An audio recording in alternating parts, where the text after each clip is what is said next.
当演员开始带读原著，程毅这次做的是很多人没看懂的事。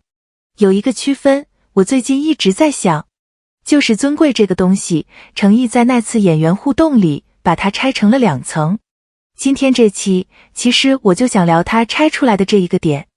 各位，先说清楚哈，我今天不聊数据，不聊颜值，不聊谁跟谁的番位，我就想拿程毅聊角色时提到的一个意思，掰开揉碎，跟你聊一晚上。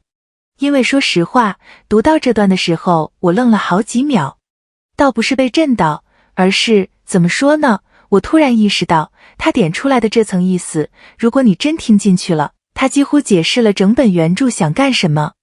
先声明一下，我下面复述的是我理解的他的意思，不是他一字一句的原话。我手里没有现场逐字稿，凭印象和公开信息说，如果有出入，欢迎评论区指正。我也交代一下立场，作为他的粉丝，我当然有偏爱，这个我不藏着。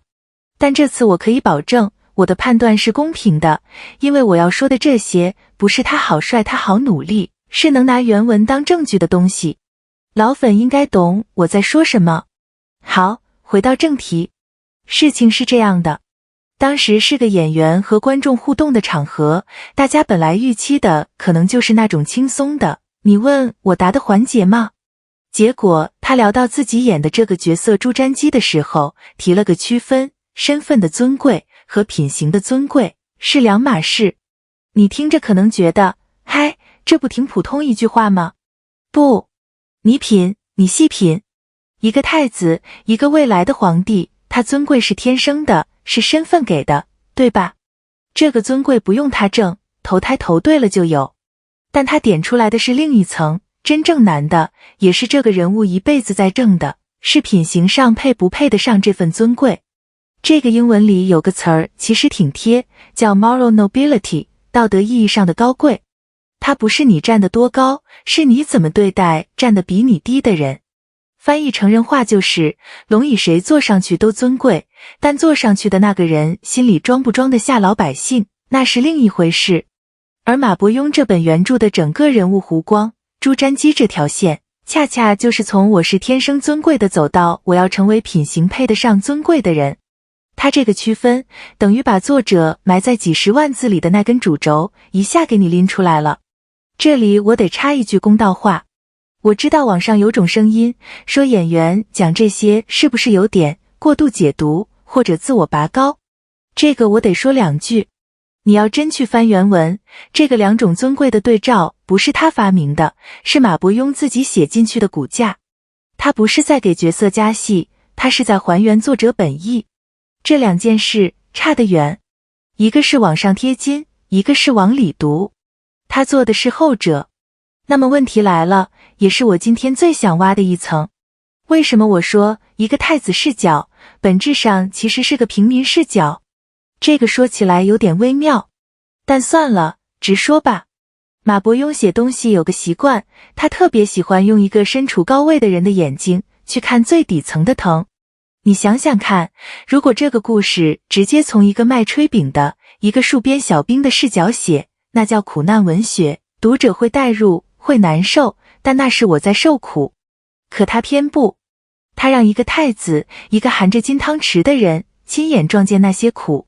这时候产生的东西完全不一样了，那是我本可以不看见，但我看见了。这2种视角的重量天差地别。我举个例子啊，他那个等等，我差点说混。我这里说的是叙事手法，不是具体哪一场戏。就是说，当一个尊贵的人低下头，看见你里的人，读者跟着他一起低头。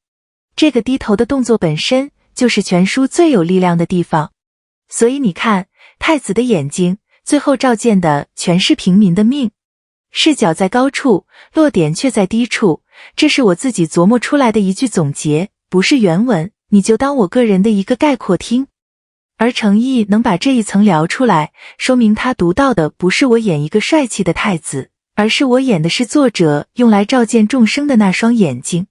这个理解的段位，我说句实在的，在如今这个环境里不多见。对了，这里得补个背景，不然你可能觉得我在夸大。咱们现在的行业是什么节奏？一个剧宣期，大量的互动、直播、路演，核心 KPI 往往是什么？是话题度，是热搜，是让你记住这张脸。说白了，很多互动的目的是营销。这没什么好指责的，这是市场规律，是整个环境的打法，换谁进来都得跟着走。但程一那次做的事有点不一样，他把一个本来可以用来卖颜值、造话题的场合，变成了一堂原著带读课。他不是在说快来看我，他是在说我带你看懂这本书。这个转变，我给他起了个名，叫内容价值型互动。就是互动的价值不在于让你尖叫，而在于让你走的时候脑子里多了点东西。你别小看这个，这背后其实是一种很稀缺的对观众的尊重。他默认了一件事，坐在下面听的人是有脑子的，是想听点真东西的。这道菜是慢工出细活炖出来的，不是速食。在一个人人都想抄近道的市场里，他找到了一条走得慢但走得稳的路。当然，我也得留个余地。这种带读式的互动到底能不能成为一种可复制的模式，会不会曲高和寡，这个我不100%确定，信源也不够硬，算是我个人的一个观察和推测。你们比我懂得多，我抛砖引玉。聊到这儿，说回最开始那个区分尊贵的两层。其实想想，我为什么对这个点反应这么大？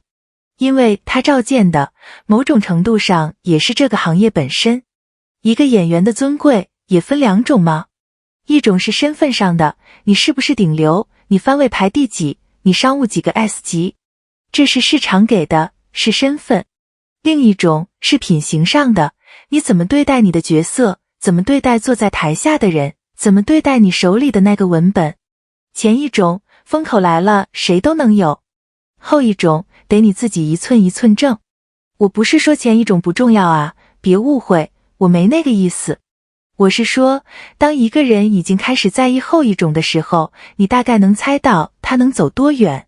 这不是盲目，是因为我看到了别人可能没太在意的东西。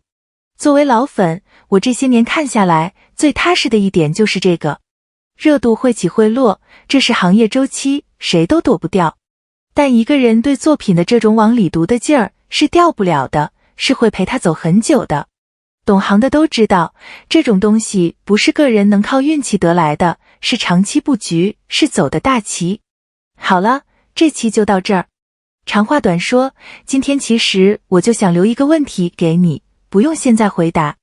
下次你再看到一个演员聊自己的角色的时候，你可以听一听，他聊的是这个角色让我多红，还是这个角色到底想说什么？